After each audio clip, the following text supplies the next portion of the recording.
Qui n'a jamais fait de faute d'orthographe me lance la première pierre? Non, enfin, faut quand même vous dire une chose. C'est pas complètement de notre faute, ni à vous, ni à moi. En 1635, sous Richelieu, 40 personnes se sont réunies pour établir les règles de la langue française. 40 malades mentaux, 40 dégénérés, 40 obsédés, qui se sont amusés, chacun à leur tour, à chercher tout ce qu'il y avait de plus vicieux pour nous foutre dedans pendant des années. Il faut le savoir. On va commencer avec quelque chose de simple, le verbe être. On va prendre vraiment à la base, de la base, le verbe être. Donc comme je disais, quelque chose de simple. Donc au verbe être, on dit « je suis ». Donc, tu suis. Non, tu suis pas du tout. Tu es, ES. Donc il est, ES. Non, il est, EST. Bah nous sommes alors. Exact, nous sommes. Et vous sommes. Non, vous saute. Non, vous êtes. Saute, vous l'êtes peut-être, mais vous êtes. Et pour finir, ils sont. Rien de plus simple. Allez, je vous ai trouvé encore une petite pépite. Le verbe résoudre. On y va. Au présent, je résous. Au passé simple, je résolu. Normal. Passé composé, j'ai résolu. À l'imparfait, je résolvais. Au plus que parfait, j'avais résolu. Au futur simple, je résoudrais. Bah oui, hein, c'est normal ça. Et au futur antérieur, j'aurais résolu. Ah, et puis, sans oublier le conditionnel présent, je résoudrais. Allez, je vous laisse méditer là-dessus. Et là, je vous entends dire, oh, t'exagères quand même, c'est assez simple ces règles. C'est vrai, c'est assez simple au fond. Hein, ouais, je vais vous en lire une, vous allez tout de suite la retenir, vous allez voir. Dans certaines phrases, certains mots ne s'accordent jamais, ni en genre ni en nombre. Ils sont invariables. Ok. Parmi les mots invariables, on trouve les prépositions. Les adverbes. Les adverbes. Ils sont également invariables. Donc, lorsque les prépositions et les adverbes sont formés de plusieurs mots, ce sont des locutions prépositives ou des locutions adverbiales. Elles sont également invariables. Ah oui, c'est normal, je veux dire, c'est logique, ça se retient bien. Et certains adjectifs, c'est pas fini, hein. Certains adjectifs sont quelquefois employés comme des adverbes. Ils sont alors également invariables. Rien compris, moi. Ah, autre petite astuce pour pas paraître quand même pour une débile mentale quand vous écrivez, surtout des SMS. À un moment donné, bien entendu, vous allez faire une belle faute. De toute façon, que vous ayez des difficultés ou pas, la langue française est quand même assez compliquée. Et merci les 40. Et donc du coup, vous allez en glisser une automatiquement. Voilà. Surtout qu'on fait plus tellement de dictées maintenant, donc ça s'en va comme ça à volo. Quant à l'orthographe des mots, ne cherchez pas quelque chose de logique parce que franchement, les 3/4 du temps, il n'y en a pas. Après, il y a des petites choses, des petites règles comme ça qui viennent s'initier dans la langue française, tout pour vous embêter. Donc, par exemple, le pluriel des noms en al. Les noms qui se terminent par al au singulier font généralement, et ça faites très attention sur le mot généralement, donc font généralement leur pluriel en AUX. Exemple, un cheval, des chevaux. Un carnaval, des carnavals. Merci les 40. Quant à l'accord de tout, comment s'écrit tout? Non mais je vais vous le lire parce que franchement, c'est pas une blague. Alors, tout s'accorde s'il est déterminant indéfini. Tout s'accorde s'il est pronom indéfini. Tout est invariable s'il est adverbe.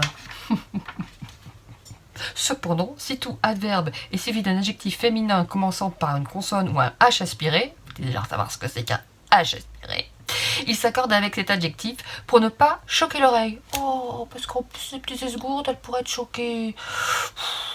Alors, petite règle facile à comprendre, hein, toute mignonne, toute petite, toute mignonne. SI ou S apostrophe Y.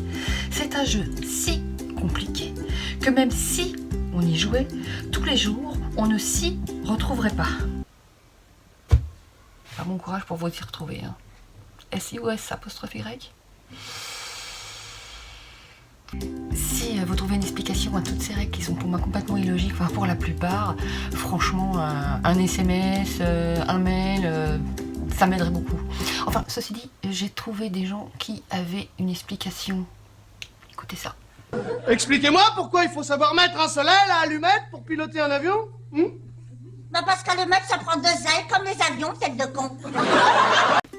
Oui, alors certains doivent dire oh, t'exagères un petit peu, Fabienne, hein, franchement, hein, c'est pas si compliqué que ça, hein, c'est parce que t'as un handicap, t'es dyslexique, dysorthographique et en plus ambidex, hein.